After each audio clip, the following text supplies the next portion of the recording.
പിന്നെ മറ്റൊരു കാര്യം, നിങ്ങൾ പിന്നെ നിഷാദ്, നിങ്ങൾ ഒരു കാര്യം നിങ്ങൾ ശ്രദ്ധിക്കണം. കാരണം നമ്മൾ ഇത് കേരളമാണ്. എല്ലാ കാലത്തും ഇവിടെ ഒരു ഇടതുപക്ഷ പൊതുബോധമുള്ളൊരു സംസ്ഥാനമാണ്. സാധാരണക്കാർ പോലും നിയമങ്ങളെക്കുറിച്ചും തങ്ങളുടെ അവകാശങ്ങളെക്കുറിച്ചും ഒക്കെ ബോധവാന്മാരായ, പാവപ്പെട്ടവനോട് ചേർന്ന് നിൽക്കുന്ന ഒരു മനസ്സുള്ള ഒരു സംസ്ഥാനമാണ് കേരളം എല്ലാ കാലത്തും.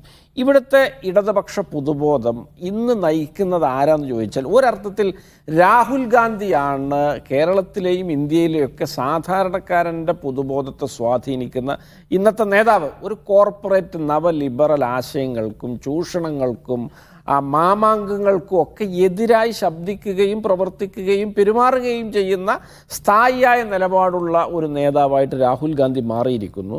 ഇവിടുത്തെ സോക്കാൾഡ് കമ്മ്യൂണിസ്റ്റ് പാർട്ടികളെ നിങ്ങൾ എടുത്തു നോക്കുക.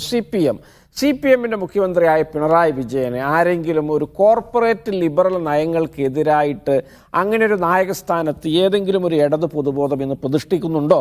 അദ്ദേഹത്തിൻ്റെ കാര്യങ്ങളിലേക്കും വിശദാംശങ്ങളിലേക്കും ഒന്നും ഞാൻ പോകുന്നില്ല. അദ്ദേഹം ആ കാര്യത്തിലൊക്കെ വലിയ പരാജയമാണ്. മറ്റ് നേതാക്കളൊന്നും പറയത്തക്ക എവിടെയും അവർക്കില്ല.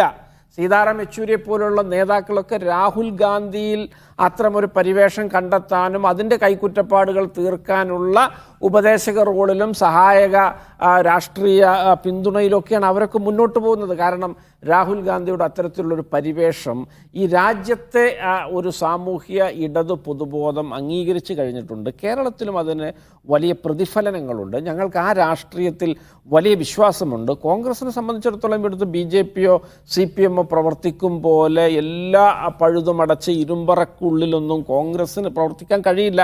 ഇതിങ്ങനൊരു പാർട്ടിയാണ്. അതിനെ നോക്കുമ്പോൾ പല ദൗർബല്യങ്ങളും മറ്റുള്ളവരുമായിട്ട് താരതമ്യപ്പെടുത്തുമ്പോൾ നിങ്ങൾക്ക് തോന്നാം. പക്ഷേ ഇതൊരാൾക്കൂട്ടത്തിൻ്റെ ആർക്കും ദഹിക്കാവുന്ന, വന്നു ചേരാവുന്ന, കൂടിക്കലരാവുന്ന ഒരു പാർട്ടി.